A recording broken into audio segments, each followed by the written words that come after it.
Salam saudara-saudara sekalian, kita masuk lagi dalam perkuliahan hari ini yaitu tentang eh, teologi perjanjian baru, berbicara tentang kitab Filipi.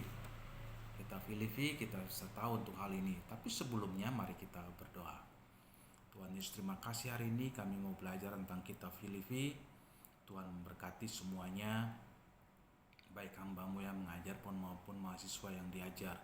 Tuhan berkati biar kami belajar dengan sungguh kerendahan hati dan takut akan Tuhan. Dalam nama Tuhan Yesus kami berdoa. Amin. Saudara sekalian, kita tahu bahwa kitab Filipi itu di bagian dari surat-surat penjara yang ditulis oleh Paulus ya, dengan tema sukacita dalam hal hidup bagi Kristus, yaitu dikatakan sebagai surat sukacita.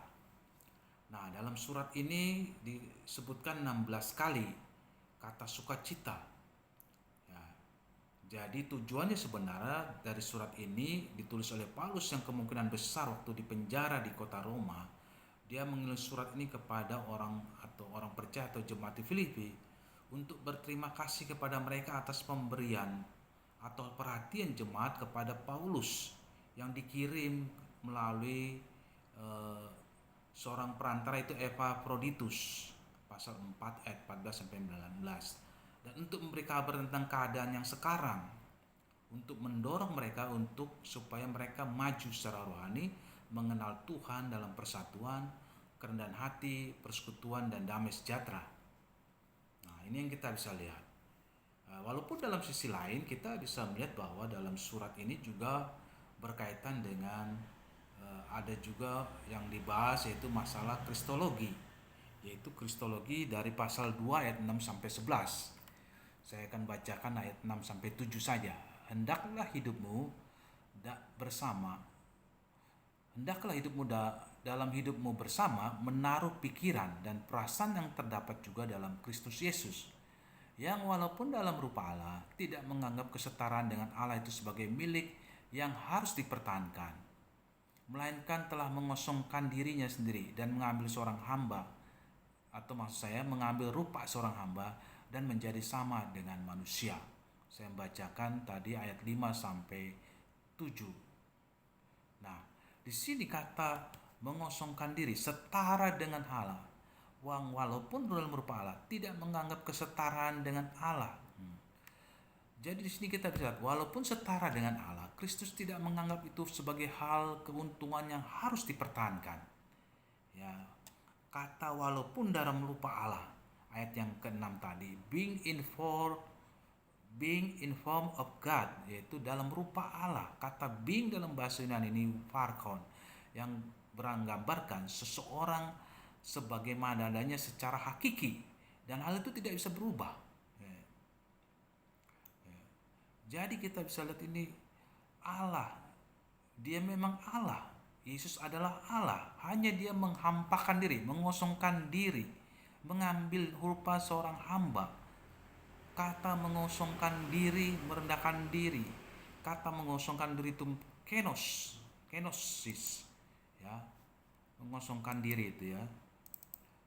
Kenosis, bahasa Yunaninya keno, yaitu mempunyai pengertian, yaitu bahwa dia mengosongkan, meniadakan, atau dia amonton, berarti menyerahkan atau meninggalkan haknya ya. Atau definisi dalam bahasa Inggris, to empty, make empty of Christ, he laid aside equality with or the form of God. Kristus dia mengesampingkan persamaan atau persamaan dengan atau bentuk Tuhan. Jadi dia tetap Allah sebenarnya, hanya dia mengesampingkan. Kalau Calvin berkata itu dia menafsirkan Yesus tidak bisa melepaskan dirinya dari keilahiannya, tapi dia menyembunyikan. Ya, ini jangan sampai kita berpikir karena dia mengosongkan lalu dia benar-benar menjadi manusia dan tidak menjadi Allah.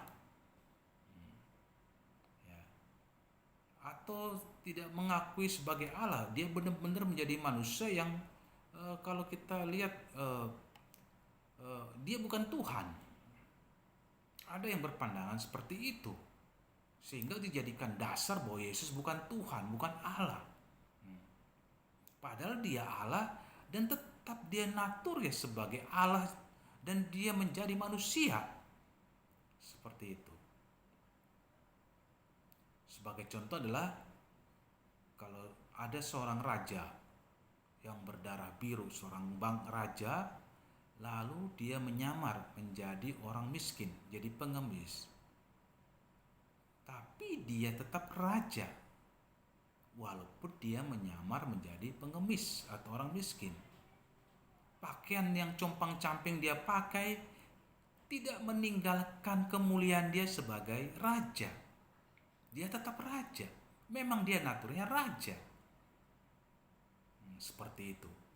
Ya, jadi kita lihat di sinilah Yesus merendahkan diri dengan mengosongkan diri, menjadi sama dengan manusia, dengan sungguh-sungguh menjadi manusia, pasal 7 tadi, ya. Seperti itu. Lalu dia membatasi dirinya dengan menaklukkan diri kepada sifat-sifat manusia. Seperti itu. Lalu dia membatasi diri dan seterusnya.